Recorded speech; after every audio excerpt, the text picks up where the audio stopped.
Eman, nasan na ba sila? Ginabi na sila, hindi pa rin sila nakakarating eh. Kinakabahan na ako, ha? Balik na siguro yun. Bumabawi lang siguro sa anak natin. Kahit na, dapat nagpapaalam sila, hindi ganyan.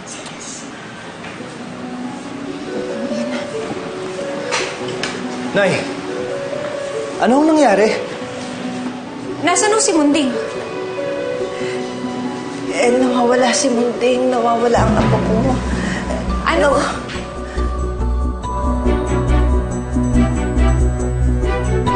Kasi kanina nagpunta lang kami sa mall. Sinama ko yung bata. Pagkatapos, nagpunta lang ako ng CR. Iniwan ko sa labas. Pagbalik ko, wala na yung bata. Nawawala na yung bata. Hinanap ko nga. Nadapa pa nga ako pero wala talaga yung bata. Hindi ko mahanap. Nawawala pa. Walang iya ka talaga. Ako ikaw. Dapat hindi ka na pinagkakatiwalaan ni Eman eh. Lagi mo na lang kaming binibigo, Nay. Wala ka nang nagawang mabuti. Tama na, wala na tayong magagawa. Nangyari na. Hahanapin na lang natin si Munding. Nay, pwede ba ikwento niyo sa amin yung detalye bago nawala yung anak ko? Sinama ko lang yung bata sa mall. Pagkatapos nag-ice cream pa nga siya Nag-CR nga ako.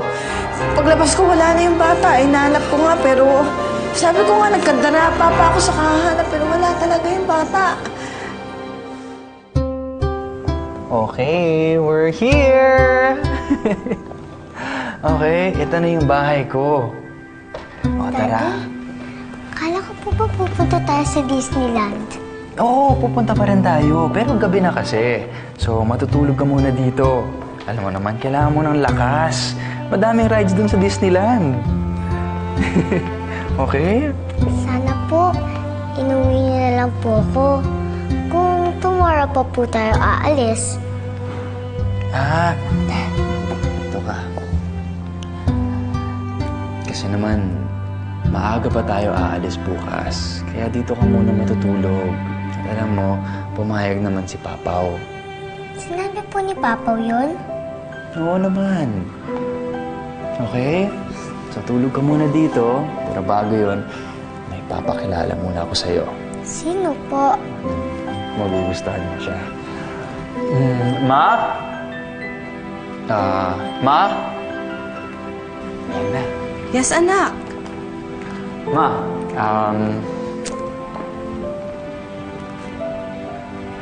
this is my daughter, Aliyah. Or Munding.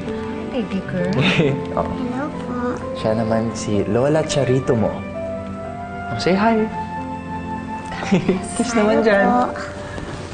Yun o. She's so sweet. Magalang na bata. You're so pretty, just like your Lola. She looks like you. Talaga? Yeah. Oo. Kumukha tayo. Are you here for dinner? Huh? Pwede. Yeah, I can cook dinner for you. Anong gusto mo, anak? Buti pinayagan ka ng mami mo na pumunta dito. Ma, I have to tell you something.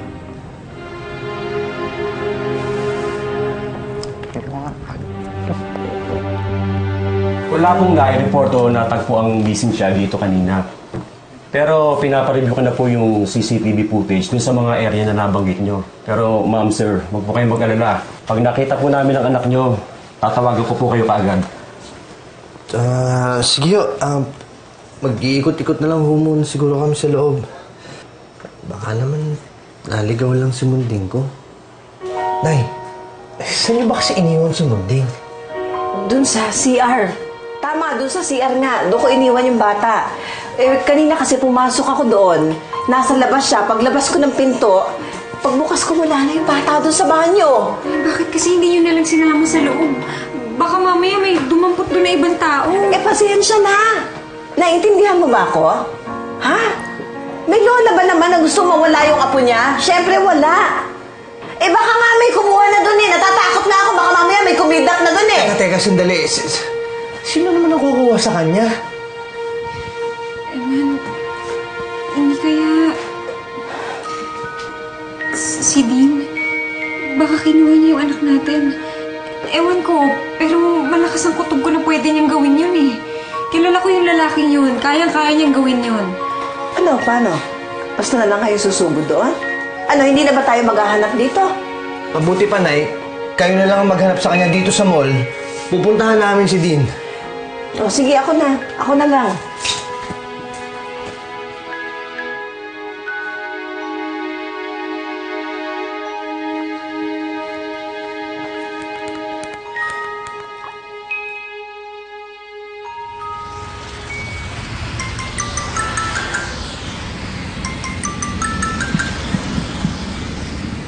Hello? Hello, Sir Arthur. Si Eman ho ito. Saan ho ba kayo nakatira? Pwede ba kayong makausap sandali? Pwede naman. Medyo natatraffic lang ako, no? Sige, magkita na lang tayo sa bahay. Bibigay ko sa iyo yung address ko. Sige.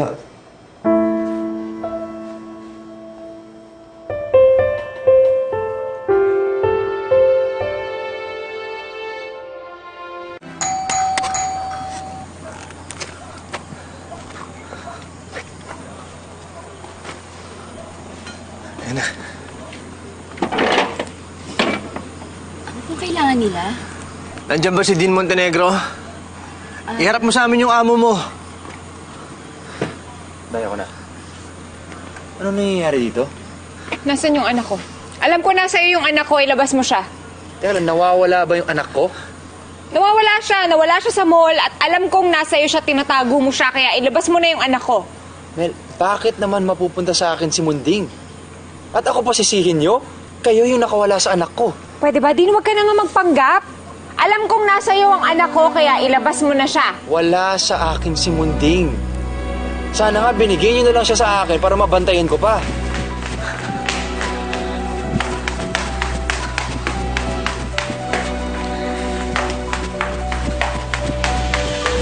Ma'am, nandiyan po sila. Nasa baba. Sige, punta mo yung bata. Tumigil ka na, ha? Ikaw lang ang pwedeng kumuha sa anak namin. Kaya pwede ba, ilabas mo na siya kung ayaw mo, magkagulo na naman tayo. Wala sa akin. Umalis na. Munding! Trespassing to.